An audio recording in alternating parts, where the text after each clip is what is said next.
Persatuan bekas pemain dan Yakib berbeza. Yakib dia ada exclusivity, ada untuk bekas-bekas atlet yang pernah mengharumkan nama negara.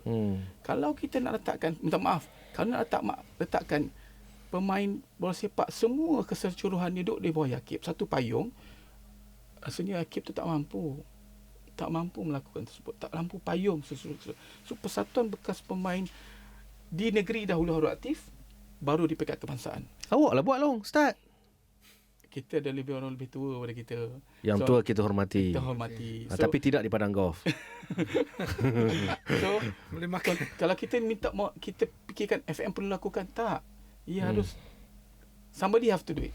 Saya bukan malas nak bincang pasal pengurusan kewangan ni, sebab saya rasa macam itu benda yang wajib lah sebagai pemain. Macam Haji Ridu dengan Hadirin kata tadi kan. Itu memang kena buat lah. Tak payah cerita lah. Betul. Memang kena buat kan. Jadi saya lebih terarah kepada kenapa dia, okey, kita ambil contoh kawan kita baru ni lah. Mungkin family akan jadi jam sikit. Di mana ada tempat nak mengadu? Tapi kalau adanya persatuan bekas pemain Malaysia macam Izzah katakan tadi, ni pun satu hal lagi, ada masalah Long. Betul. Satu hal, state-state ni bukan semuanya jaga. Ada yang tidur, lepas tu jaga, tidur kan. Statistik cap berapa main, ada yang ada yang tak ada. Betul. Sesungguhnya tak, dia kena pada saya dia kena ambil serius kan. Kita tak nak persatuan ataupun persatuan bekas pemain ke apa, dia seolah-olah macam reunion. Bila kata dia nak bersama, mereka berkumpul. Oh, mereka seronok, kisah lampau, flashback apa semua kan. Lepas tu habis. Tu macam Along cakap tadi kan. Saya mungkin saya terlepas pandang, tapi dalam masa sama saya rasa macam tak wujud je bekas pemain kebangsaan tu kan. Maksudnya yalah, mungkin dari segi saluran dia tak betul, mesej dia tak sampai. Tapi pada saya macam kita bincangkan tadi, social media kan ada sekarang, senang je to get in touch dengan siapa-siapa bekas pemain kan. Bukan perlu nak kena cari, nak kena pergi pejabat pos kan, nak cek pendaftaran apa semua, tak perlu pun kan. So pada saya dah tiba masanya, kalau kata pemain-pemain bekas pemain ni sedar ownership, self belonging mereka sebagai bekas pemain dan membawa pride mereka tinggi, harga diri mereka tinggi, kuatkanlah persatuan bekas pemain kebangsaan.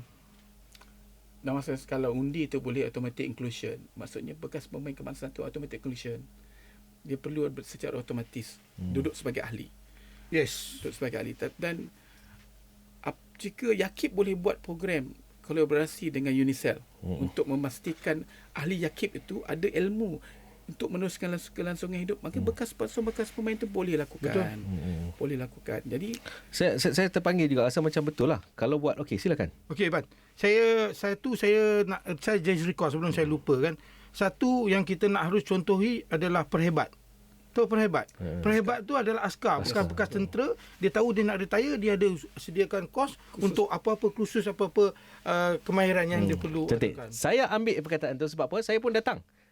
Dia datang. Okey, saya pulang balik.